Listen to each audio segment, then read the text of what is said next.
Yes, people will make fun of you. Just be prepared for it.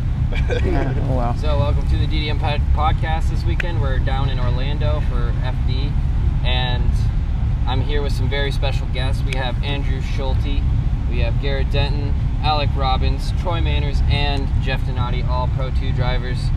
And I'm really excited because this is a pretty sweet lineup to have on a podcast. So without getting too much into the podcast, can you give me like a 1-minute rundown on who you are and what car you drive?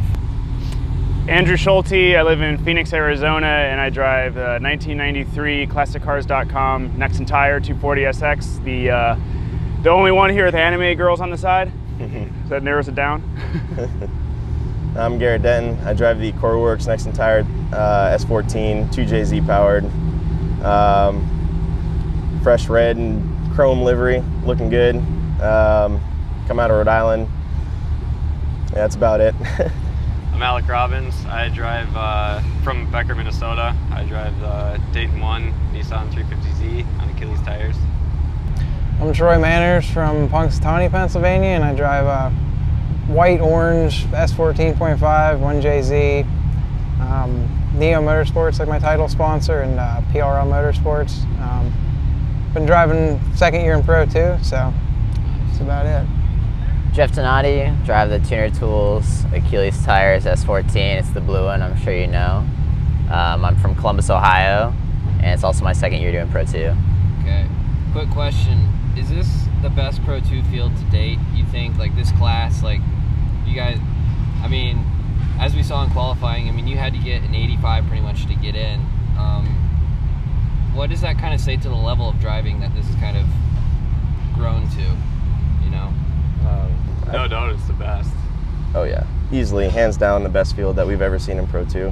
Yeah. I'd say like the consistency is definitely a lot better, because you'd see like last year that you'd have everybody that could lay down a pretty consistent lap, but it seems like this year that people are more consistently laying it down, all throughout practice and even in qualifying. What I thought was interesting is there wasn't a ton of cars that were like out in the pits just broken and not working. Like it seemed like almost everyone's car was out there running, and there were very few crashes, especially, which I thought was surprising as well. I mean, that kind of says to the level of what people are coming in with now, coming in with actually fully ready cars, and they're not trying to scramble last second for most things. That's something I noticed too. I mean, the field's huge in the pits, but when we got out to go qualifying, even then, I think it was like 37 cars went out to put scores on the board. I'm like, geez, so there's 37 cars lined up here for 16 spots, and these 37 cars are here because there's 37 cars running and healthy. and all the drivers are dialed, and they're all passing tech. The drivers are dialed, and these cars are all competitive. Like, this is my rookie year. I've only watched on live stream before, but I'm like, this couldn't have been just a filter through a camera thing. This is different than years past. Everything's a level up. It's a huge field. Yeah, for sure. Yeah, and the level of cars even, like, like the cars here are sick. Like there's some pretty awesome builds here. Oh yeah. Yeah, the Pro 2 whole field has definitely stepped up. All right, so if you guys can't, this is a bonus question. If you guys can't pick your own car, what's your favorite car in Pro 2 outside of yours? Ooh, LZs. I love S15s. He's got the 3/4 stroker. He's got everything that I wish that car kind of was. So it'd definitely be Adam LZ's car for sure. For me, I think Dustin Miles. I mean, with my livery and stuff, you see it's like I like crazy colors and playful stuff with the anime girls and all that, and he's right there on the same plane with the style situation, so that really hits home for me. I don't know, I'd have to think about that one. I'm not sure. Gotta pick one. Ooh, probably Donati's car. Yeah. Honored. Fans. I don't know. From like a style standpoint, yeah, Dustin's car is pretty on point. He everything on his car is like really clean and nice.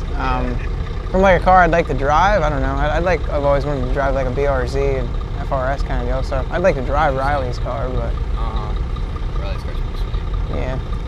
I think probably the M-Spec carbon Kevlar S14, 15 thing. That just makes me nerd out, dude. So. All right. So this should be an interesting topic, the next one we're going to hit, just because Robbins and Schulte both missed. Just you guys had both 84 points, right? 83. You had 83, Yeah. and you guys like just missed the threshold. So I'm curious, do you guys think there should have been a top 32, or should it be that threshold should be that high to get in? It's hard to say because I mean, it's kind of hit or miss. And this round was really good, but some of the other rounds, you know, after qualifying, you're going to have the number 1 qualifier up against a 32 qualifier. That could get a little hairy sometimes in Pro 2, so it can go both ways. I mean, for this round, I think it would have been cool to have a top 32. I think all the drivers could have stepped up and it would have been a good show, but we'll see once we get to some of the more technical tracks how everyone does. And Yeah, I think it boils a lot down to the consistency of the field, right? Because if you do something like, say, we're going to have a top 32 for Pro 2, you have to commit to that and stick to it. And so that means you have to know that there's going to be this large of a field for the majority or all of the events, and this field is going to be this competitive for all the events. Right. So I think if this continues on for a while, this pattern of, wow, there's more than 30 cars, everyone's good, like the level of Pro 2 is there, then I think it would be appropriate to start implementing a full 32 bracket for the Pro 2 series. But we have to see if this holds up or if it dwindles or fluctuates and all that. Yeah. What about the guys that got in? I mean, I squeaked in. I had an 84 in the first one, and then my second one messed up, so it was like a 78. It was still good enough collectively to get in, so it was like 15th. But I think the only issue you'd have with having a 32 is, like right now, there is more than 16 capable drivers of doing competition battles, and the people are consistent enough to do it. But I don't know if you'd quite have a full 32 of drivers that are being clean and consistent enough. And I think you might have a lot of like issues with like first place going against 32nd, there being mismatch of car or whatever on that aspect of things. So definitely something to think about there. I'm kind of thinking on just like the timing aspect. We're already really crunched for practice. Right. Most of us, we got 3 to 5 runs-ish maybe of practice before qualifying. And then to do qualifying and to do a top 32, we would need more time on Friday to get the top 32 in. But they have, Pro 1 qualifying and Pro 1 practice, and I think it would be hard to fit in a top 32 with the scheduling that they have us on right now. I think in order to do a top 32, we'd probably have to show up on Tuesday, practice Wednesday, and then, start our whole event basically a day early. Yes, yeah, that's a good point. And that's, especially for, some of these guys coming from the Pacific Northwest all the way to Florida, that's a huge scheduling issue. Right. They're taking days out from last week to get to the event next week, So I just feel like that would be an issue with the 32. I mean, I can see both ways because, the guy driving from Seattle to here might have to leave early, but if he, doesn't qualify, then it was pretty much a waste. There's a 32 that might be more incentive to drive those long distances, but if I had a choice of getting more time, I would rather just have more practice overall. Right. This round was nice because we actually had an hour and a half of tandem practice, which is rare, or slightly above average compared to last year. But with a field this size, I feel like 3 hours of practice is definitely tight. I know that Pro 1 only got 5 hours, but they're professionals. They've driven this track forever. So. So were there any big lessons learned from the weekend, or something that happened that were okay, big lesson now that I can move on and learn from? Anything? One big thing I took away, this being my first Pro 2 event, is the format of judging and the scrutiny of the judging is a lot different from different Pro-Am feeder series. So what I learned is when the judges tell you in the drivers meeting, this is what we're looking for, this is what we won't like to see, and this is what we do want to see, you have specifically do those things and it will produce good results. You can't just go out and lay down a run that you think in your head looks sick because you linked the course and there's smoke and it felt really cool. If you're not specifically controlling the steering, not making fine movements, controlling your throttle, not modulating, if you're still doing those things while you're putting down what you think is a sick run, you're not going to get a good score because you're not doing what the judges asked you to do. That was the biggest thing I took away, was listen to what they want and tailor your runs to do what they want to see, and the score will reflect that. What about you, Denton? Yeah, we basically learned, if you have something specific, bring it to the specialist to get it set up. We had small issues with our tune this weekend, and it's not really the tuner's fault that had done our initial tune. Our timing was set up perfect, our fueling was set up perfect. It was just a lot of the smaller little fine details in it that kind of took us out of the event. And I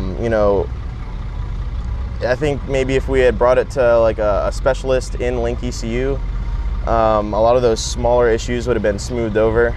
But when we went to the dyno, we didn't have much time. We were only on the dyno for one day. Something that, of that caliber really needs multiple days, and it was kind of a time crunch. But I guess that was kind of the biggest thing that we came out of it with, is that if we have something that's very specific, like a pro drift cars have to get tuned a certain way, and something with a specialized ECU, just to bring it to that specialist. Yeah. You guys got anything? Don't go 110% in qualifying when 100% will get you in.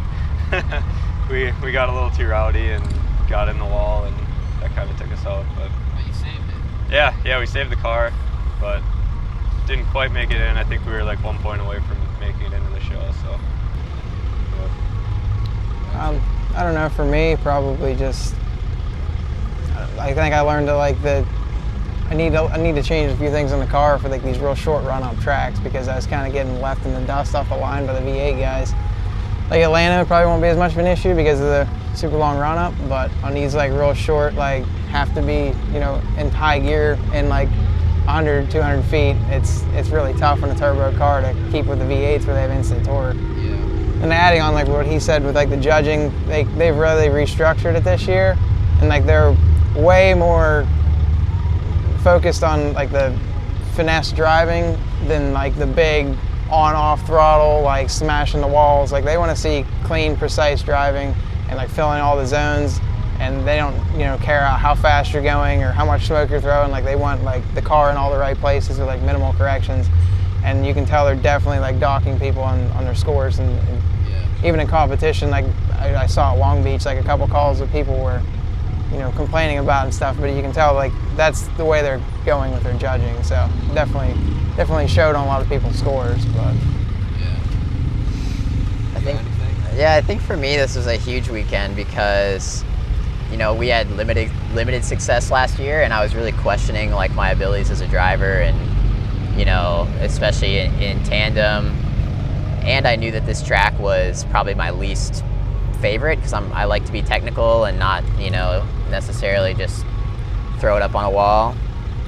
But being able to have success here and being able to have good runs, and just believing that I guess I'm a more competent driver than I thought I was, and just being able to get past that mental block to actually let your talent work was something huge for me. So I have a lot of confidence going into the other rounds. So we're super excited for Atlanta, considering that track I think suits me pretty well. Yeah, cool. Awesome. So here's kind of an interesting question. So you guys are sitting on the line ready for tandem battles, or because you guys have all done plenty of comp. What are you sitting on the line thinking right before you go off the line? I'm about to go drifting. Yeah. Push everything else out of my head is what works best for me, because it's really easy for me to start over worrying and stressing and thinking about all the little things and all the pressure and everyone watching. So I just shove it as hard as whatever I have to do to get that out of my head, and just convince myself I'm just going to go drifting because I love to drift. Just doing the same thing we do all the time. Doesn't matter who's next to me or who's else is competing or who's watching. Just having fun. Yeah, it's kind of a lot of the same, when you're sitting on grid, before you pull out onto the track and you're sitting next to the person you're going next to, the nerves really start to build. You start getting kind of nervous, and it's I don't know. But I just like to tell myself, think of this as practice. There's no pressure in practice. You can go out, you lay down your lead run, your chase run, practice, whatever. It's there's no pressure to it, so you can really dial it into the zones where you need to. And when I pull up to the line for comp after doing the burnout and everything, it's kind of a lot of the same, you know, like, doesn't matter who I'm going against. Just imagine that this is practice. You know, it's all fun. Honestly, at the end of the day, all this is for fun. So go out there and just have fun. Yeah, like you said, most of the pressure is on you before you even get in the car. Once you're in the car and once you're in the burnout box, it kind of fades away, and you can get on the line. And sometimes I like run through the, you know, do a run in my head and think about the things that you need to improve on, or things you've been struggling with, and what you need to do to improve on them and things like that. But once you leave the line, you're really not thinking about anything. It's mostly just reacting. So I've been competing for quite a long time, so I kind of almost these days like try to use pressure to my advantage. Like, I mean, I'll think about like, you know, maybe where I've made mistakes and stuff, and like, all right, well, I need to do this or do that. But like when I'm like getting up to the line, like once you take off, it's like almost completely gone. But you can always tell, like when you pull up to the side of to the line and somebody's real nervous, like you look over at them, they're just like staring like straight forward, like won't even look at you, like give them a little wave or something. But I don't know, I try to just not almost use it to an advantage and not like let it psych you out. But I mean, you're always going to be nervous. But I mean, I think for me, I just think that in a tandem, especially, I mean, in the lead position, I don't care. I never get nervous about people following me. But in the follow, I'm always like, try to remind myself that I need to be closer than I think you need to be. Because when you're driving, you're like, oh, sick, I was like on his door, and then you're like 10 feet away from him.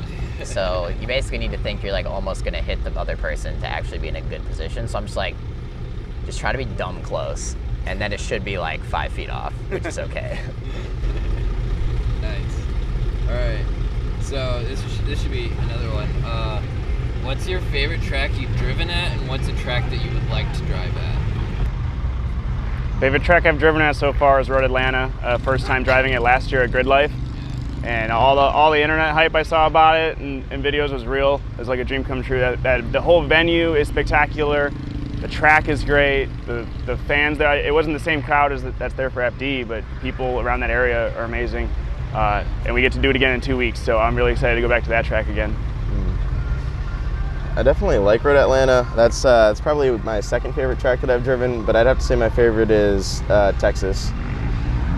It flows really well, and I mean, last year we had good success there. So I mean, it's a fun track. It's high speed, it's technical at the same time though. But a track that I'd like to drive on would probably be like Ebisu or something like that.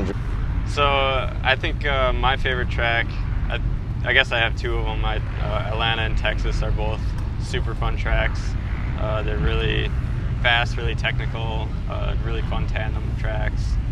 And then one track I'd like to drive, I think, would be probably like the Horse Thief Mile out on the West Coast in California. A bunch of elevation changes and fast and up and down, and it just looks super fun in videos. So I'd have to probably go with Road Atlanta too, especially on the Pro Tour circuit. It's like the big fast entry and like the technical, you know, there's like you have to shift and stuff too, so that makes it more interesting. So I'd have to go with Road Atlanta. Someplace I'd like to drive, I don't know. Like I'd probably like to do something in Japan with like Ebisu or something like that. That would be definitely an interesting experience to go do someday. I just think it'd be cool to drive with some Japanese drivers just to see the different styles too. Yeah. It'd be different. What about you? I think it's definitely a toss-up between Atlanta and Texas. I mean, Texas was a good track for us. I enjoy it because, like they said, it's fast, but it's still technical, which is like the best of both worlds for me. But Atlanta, we had some, we didn't really get to drive to the best of our ability just because of the car, but this year that should be fixed, so I'm excited for that. But I think a track that I want to drive would be the Toge course at Ebisu, like the street one that drives through the mountains and all that crazy stuff, so that'd be sweet. Awesome. So, here is another question that kind of came up when I was talking to Denton, for example. He had help from a couple pro drivers yesterday, and I'm sure you guys have had help from other drivers in comp in the past. And I kind of want to talk about this unique nature that drifting has, in how other competitors seem really willing to help other competitors, where you don't really get that in a lot of the other motorsports, I feel like.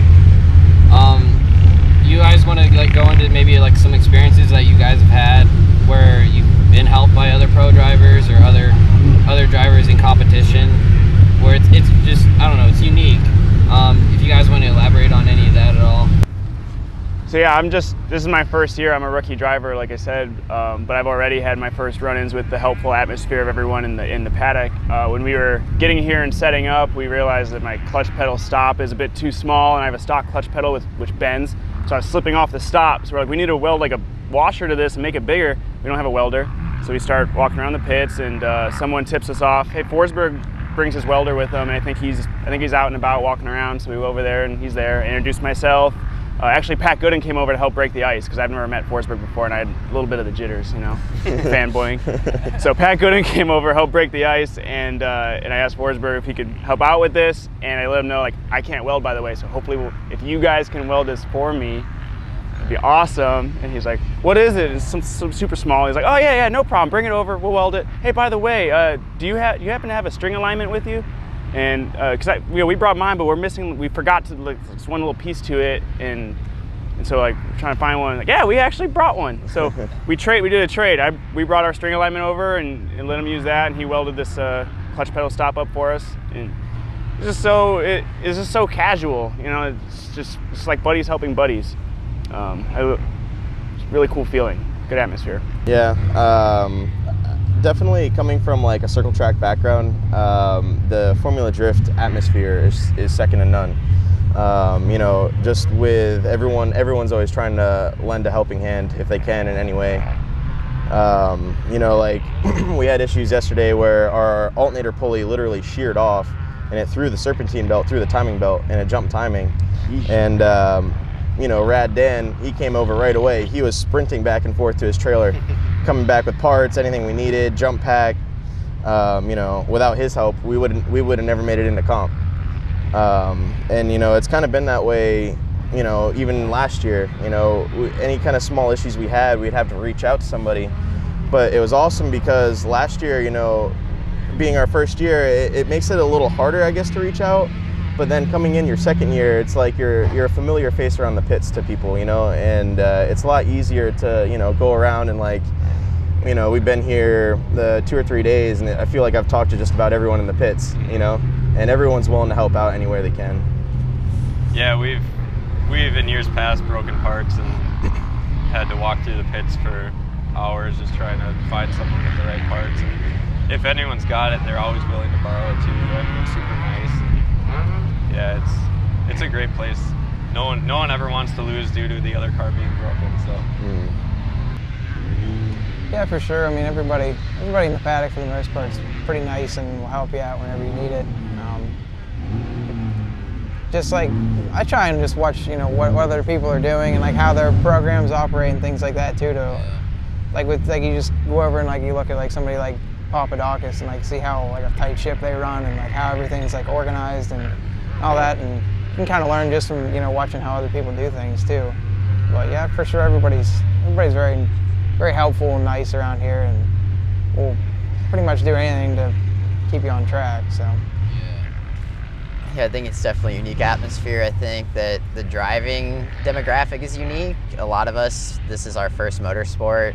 It's not, doesn't run in the family. My family's never into cars or anything, so it's definitely a lot of guys just grateful to be out here, and helping other people is just, the right thing to do when you want to see all your competitors drive. I'd much rather beat somebody fair and square than from a mechanical issue, so it's definitely an amazing atmosphere. I mean, I came from remote control racing, and even in that atmosphere, nobody would talk to you. No, it's like people almost wanted you to like not even be there. So this is definitely super cool. So you guys, was that light hard to see, or just you think people just got in their head that it was like? I couldn't see the restart light. I couldn't see it at all. You were like literally blind. Because like in Atlanta, so in practice, sometimes they'll flash the restart light at you on your run up so you know what to look for. But they didn't this time. And I would glance for it, but I'm like, I don't fucking know. I just figured that like Jelani would come over the radio and be like, it's a restart, like calm down or something. I think it's a lot harder too because this track, especially during comp, like you're driving right into the sunset. So like the sun's right in your eyes, and you're focusing on just looking at the wall, you know, because you got to flick, you know, especially if you plan on moving on, you got to run that high line. You know, that's one thing they stressed in the driver's meeting was run your lead line, run your qualifying score, and that's going to give you a huge advantage. So everyone's focusing on dialing into that wall early, and not so much the light flashing at you that you can't even really see because the sun's in your eyes. Yeah, I could barely see the start line sometimes. Yeah, honestly. So bright. Like in practice, I had to sit there like this, or when my buy run or something with Adriano, I had to sit there like this because I couldn't see it. So. Wow. Yeah, absolutely. So, kind of curious on. So you're from the West Coast, you're from the East Coast, kind of / Midwest, and you three are from the Midwest. What's like the favorite area though that you've been drifting in, or have you guys traveled the country much at all and driven? And some of the grassroots stuff at all? I've been to tracks from Horse Thief and various desert tracks to even a handful of tracks out on this side with all the green and trees. I really like both. I don't know if I can pick a favorite. I like the desert atmosphere where I live in Phoenix. I like that landscape and those kind of tracks, but I also really like tracks that are nestled in thick, lush green trees like this too, these venues. It's kind of like if I've been away from one side of the country for too long, I start to really miss it and I get excited to get out to a track over here, and by the time I'm done over here, I'm like itching to get back to a desert type track. It's goods to both of them. I guess through doing Pro 2, you know, we have to do a lot of traveling. You know, last year we were from Atlanta to California throughout the events. You know, I would have to say I really like the West Coast environment. I would love to make a lot more grassroots events out there, you know, maybe some of like the smaller tracks and more technical stuff out there, but it's definitely hard to travel. You know, right now I'm based out of Rhode Island, so getting from Rhode Island to California is like a 48-hour or something trip, and it's hard to do, but you know, I guess a lot of the East Coast events, they're fun. I guess my favorite on the East Coast would probably be driving up in Connecticut, you know, back home at Thompson Motor Speedway, just because, you know, my family can come out and watch it, and family that doesn't get to come out to the pro events and watch, you know, they all get to come out and hang out and kind of see what drifting's about. Yeah, I think kind of what Garrett just said, just running at the home tracks and having your family, having your friends and people who can't travel the country with you out there. We got a couple local tracks up in Minnesota. We got BIR.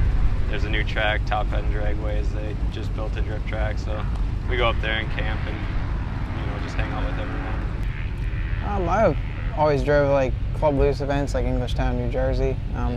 I like that atmosphere of just being able to take my practice car out and, you know, have a good time and just drive with a bunch of different people, and, you know, it definitely makes you a better driver when you can just rip laps all day and, you know, just get in different scenarios with different people. I mean, like with the FD cars, you really don't get to, you know, practice a whole bunch because it's so expensive to drive them. But as far as like East Coast, West Coast, I had a blast at Irwindale last year. But, you know, like Garrett said, it's kind of hard to, you know, justify going all the way to the West Coast just to have fun. I mean, from Pennsylvania, it's like 36 hours to the West Coast, which is still crazy, but. Yeah, I mean, I like the West Coast. Definitely a cool atmosphere. I love LA. Irwindale's cool. My favorite, you know, zone, I mean, Midwest is such a great area to be for drifting. There's so many organizations running events. There's so many different tracks to drive. It's our home area. You know, you got your family that you've seen at the track every event for the last 5 years, and that's really cool. But in general, I think that after I, you know, quote unquote retire from FD, I definitely want to build a fun car and go around the country and just experience what grassroots events are like in, you know, Arizona or, you know, down here, wherever, just to get a feel for drifting as a whole. Yeah. So this is kind of an interesting question because I know we've talked about this, but if you had a choice from your FD car now, or say back to like your Pro-Am car where you could just shred constantly on multiple laps, I mean, what would you go with, you know, if you were to go out to one of these events? What would you rather take? Would you rather take your Pro-Am car, or would you rather take your Pro 2 car? Pro 2 car, definitely, hands down. I mean, earlier in the car, I've had the same chassis since 2011, and I bought it as a street car with full interior and an SR engine. I drove it to school, so it's been through the entire spectrum.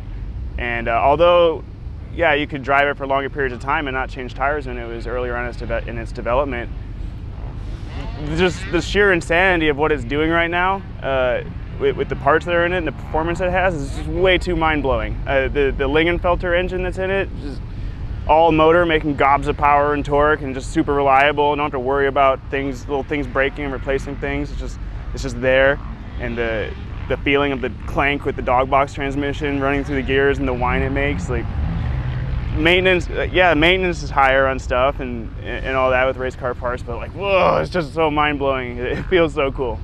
The car now is how I would take it, hands down. Way too fun. Okay, let's point this out. He's new to the high horsepower cars, so we'll see in like a couple months if he's still saying the same thing. I don't see how I can't, man. It's just so fun to drive now. I don't know.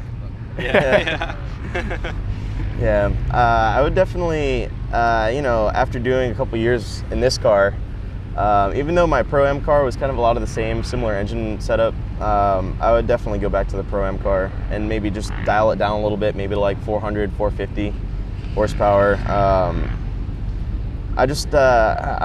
I'm style oriented, and my Pro-Am car, I was tucking rim, there wasn't much grip dialed into the chassis, but the car looked awesome. It was super low, had the whole kit on it and everything, and I kind of almost miss being able to have that style and, just slamming the car out and going all out with everything, because with the Pro car, you need it to be raised up, you need to have the extra grip dialed in. And as far as like body work and stuff, you're going to mess it up, you're gonna back the car into the wall and like, scrape the bumper off. And there's definitely parts that I would take out of this car to put into the Pro-Am car, like the dog box and everything. I think that stuff is awesome. But I would definitely prefer the simplicity of the Pro-Am car for grassroots stuff over the Pro 2 car. Yeah, that's tough because my Pro-Am car was a truck and my Pro car, so they're just so different. But as far as, just if you could just drive one and not take into account the cost and things like that, the Pro 2 car is so fun to drive. Just the performance, the grip, it's a blast all the time. And then the truck it's always a crowd favorite, but I don't know, the Pro 2 car is it's a blast. You can't top that. I don't know, I could really go either way on that question. It really just depends. Like the Pro 2 car is an absolute blast to drive. And like I would definitely trade 50 laps in my, practice car for one lap in the Pro 2 car, like a good run at Irwindale or something. Like it's not even comparable, but it's also nice to be able to load up, practice car and go out and mess around for a whole day and have fun for like $300 versus like $3,000. So it really just depends. I wouldn't trade my Pro 2 car for my practice car though. No way. But when I built my Pro 2 car, I thought that I was going to drive it at grassroots events a lot, which I did. And I learned a lot of lessons from that. One being that it's a lot more expensive to refresh parts when they've been used 10 times more than they normally would. It's 10 times more expensive. And it's not even as fun to drive it in grassroots because you can't really hang out with your friends, you destroy them, and then you have to go change tires. So they're definitely fun in their own ways, but at the end of the day, you know this, we've talked about this, I just want to drive, and a Pro car isn't good for that. The Pro stuff is very fun, and I wouldn't trade it for the world right now, but in the long term, I could definitely see myself going back to my 2016 Pro-Am car, which was just like 300 horsepower, super reliable, and you could just take 4 tires and get 40 laps. So. Yeah, and kind of, I guess on a side note from that, all of us, I'm sure we all like to shred super hard and run doors, and trying to bring your Pro 2 out to like a local event or fun event, it's almost too much of a risk to try and do that. So, Right. I guess that's where kind of going back to the Pro-Am car and just not being afraid to thrash and put it up on everyone's door. You don't have to worry about body panels, and you don't care if your friends run into you. You know? Yeah, you know, you're trying to leave tire marks on everybody, not afraid of it, you know, so. It's interesting. I mean, when I built my Pro 2 car, I took my old S13 and I pulled like all the fancy stuff off of it to put on my S14, but like at the same time, like when I was building my Pro 2 car, I had a K laying around and put like a head gasket and stuff in it, and did just like a simple turbo setup and put my S13 back together like the same time I was building my S14. So now I have 2 cars. One makes, my KAT car makes like 260 horsepower. So I can drive it all day on like a few sets of tires and still get seat time and have fun. So I guess I still get the best of both worlds. But. So I'm kind of curious on, this is another something I thought of. How much do you think driving outside of Pro 2, does that help? Do you think that helps a ton? Or do you think you kind of keep it once you got it, like you're driving? Do you have to continually practice to stay at that level, or is it like could you stay at the level that you're driving at right now if you just drove 4 Pro 2 events?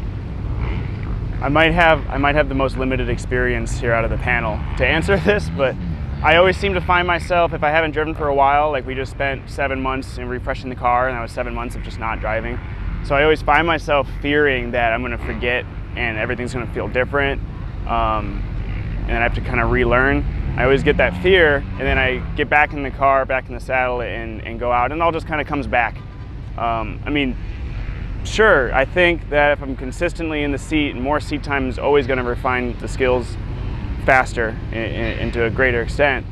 I won't disagree, but as far as like anything fading away or degrading over some extended period of no seat time, I always just think that's going to happen. I'm afraid of it, and then I get back in the car and I'm like, it's all, everything just comes back. It's like riding a bike. So far, that's been my experience. Yeah, I kind of feel a lot of the same, honestly. You know, you always get the nerves built up the first time you go out to test the car. You know, at the beginning of the season, after all off season, you've been sitting, not really doing much. You know, the most I do is I try and like play a simulator that's pretty close, just to get some, you know, practice, I guess. But you know, there's only so much of a similarity between the two. But I always get nervous, get in the car, and then throw it into the first turn. It's like, oh, okay, I can still do this. Yeah, it's kind of exactly what they said. You don't really forget. The last time I drove this car before this event was Irwindale last year. And so, I mean, seat time definitely helps. Every time you get in the car, you're learning something new. So obviously not driving, you're not learning anything, but I don't think you're really going to forget, per se. Yeah, I mean, I don't think you really forget. I mean, definitely after you don't drive a car for 6 months, you definitely get rusty for like, you know, the first few runs, and like you're like, why did I make that mistake? And you know, you do pick back up on it. It's not like you just forget how to do it. But I also think like even driving like the lower horsepower cars, or even like I'll mess around in the snow in like my daily driver S13. Like if you're driving, you know, drifting, you're always learning something, regardless of, you know, what car it is or how much power it makes or anything else. You're always learning something new and, you know, progressing. So. Yeah, I think that if you look at some drivers, I'm obviously not going to name any names, but some drivers drive an insane amount and they don't have success. Look at me last year. I drove my car every weekend since like April 8th up until Atlanta. I drove it every single weekend, even the weekend before. And I drove okay, but I didn't really drive great. And then this weekend I drove my car once and came out and probably did some of the best driving of my life this weekend. So obviously it doesn't really matter, but I think that something that I don't really know the answer to, that I'm really interested in finding out, is how does, you know, say if I bought a stock 350Z and drove with my friends every weekend, how would that translate to this stuff? Because yes, you can be tandeming really close with those kind of cars, but you're also doing 25 miles an hour versus 85 miles an hour. So that's something Well, that's a question for Troy then. Is there a big difference in between like driving your Pro or your fun car and your Pro 2 car? Like, does a lot of it translate over, or is there a lot of different things you have to do with driving that car? Yes and no. I mean, I have like my steering and things set up pretty similar on both cars, so they have a similar feel in like that aspect. But I mean, you constantly see this debate on the internet of like, you see like Japanese guys this close to each other, and like he said, they're doing 25 mile an hour. Like, you put like a ridiculous amount of rear grip in a car, and you know, like to the point, it's like pulling the front wheels off the ground at an FD event. Like, that is not even on the same level as driving stock 350Zs in a parking lot. Like, not even close to the same thing. So on that aspect, no, it's not even close to the same thing. But like I said, you're still driving, so you're still learning something. But I'm not going to say that driving a practice car and then getting in your FD car is going to be like, oh well, yeah, I can just do this. You know, it's definitely not the same. Yeah. And same. I mean, it would seem the same as for you in the truck. Yeah. I mean, it's almost worse driving the truck and then jumping in the car, just because they handle drastically different, and you can pick up a habit in the truck and try and translate it to the car, and it just does the completely opposite thing as far as like throttle control and where it wants to grip up and things like that. So it's hard to say. I would say like, because, you know, my Pro-Am car, we haven't had running since we built the Pro 2 car. You know, we pulled everything out of it to kind of swap a bunch of the parts over. But, you know, I do a decent amount of simulator driving over the off season, and obviously it's not 100% comparable. But I think even with like practice cars, a lot of like the tandem practice that you get helps more so with your timing than anything else. It's about getting the timing down and when you should be transitioning versus when you should be waiting, or, you know, I feel like a lot of the issues you see, especially in like Pro 2 Top 16, is you know, people don't have that timing 100% down, and then they go to transition and they might blow a clip out, or, you know, I think that's where, you know, that getting the timing down is really the biggest thing. Cool, guys. So I think you guys have any other topics that you want to talk about just while we're sitting here? I mean, we still got 30 minutes until Pro starts, but. Can we bring up the importance of pouring your milk before your cereal, and why that's beneficial? I didn't hear about it. Okay. Yeah, this is a very important topic it's close to my heart. There's a huge benefit that everyone seems to refuse to realize to pouring the milk before your cereal in the bowl, as long as you prefer your cereal crunchy, as I do. And that is that if you have the milk already in the bowl and you pour cereal on top, the bottom layer of cereal that hits the milk first acts as a flotation device, okay, to keep the cereal crunchy longer. Also, you don't have to deal with the milk taking weird splashes off your bowl and getting on your counter as you pour it over a mountain of cereal. But it doesn't splash the milk out of the bowl when you pour the cereal in? No, not if you pour it close to the bowl. Any problem you can come up with doing it cereal first, you can come up with a counter. It can go both ways with milk first, okay? You got to stack that bowl as high as you can with cereal first, and then you fill the milk. You got to get that top layer of cereal, a little bit of milk on it. Otherwise, or else it's too crunchy. It's too dry. Yeah. What's the point of having the milk in there at that point? It comes down to your personal preference then with the crunchiness that you like your cereal. I like mine as fresh as it can be. I would rather just take a handful of cereal, put it in my mouth, and drink milk and mix it in there. Like that's the perfect scenario for me. That's how crunchy I like it. So it does come down to personal taste. I just don't think that we should tell someone. What's the word for it? I don't think we should chastise someone for preferring the optimal crunchiness of cereal and doing whatever it takes to attain that. I bet you like pineapple on your pizza too, huh? Yeah, yep. All right, who likes pineapple on their pizza? No. Oh, you guys are so weird. Yeah. You can't see her, but the girl behind the camera, she raised her hand.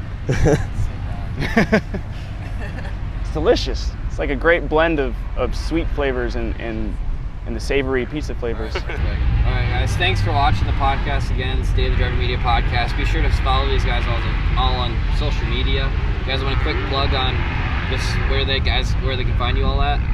Instagram is my main platform. It's Schulte_216, SCHULTE.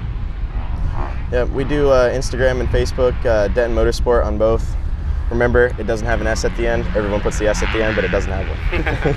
I'm on Instagram and Facebook both. They're both at Alec Robbins Racing, so nice and easy. My Facebook's just Troy Manners, and then Instagram is at Troy Manners 109. You can find me on Instagram at Jeff_drifts, and then on Facebook as well. So yeah. Cool. All right, be sure to subscribe and like, and we'll see you next time.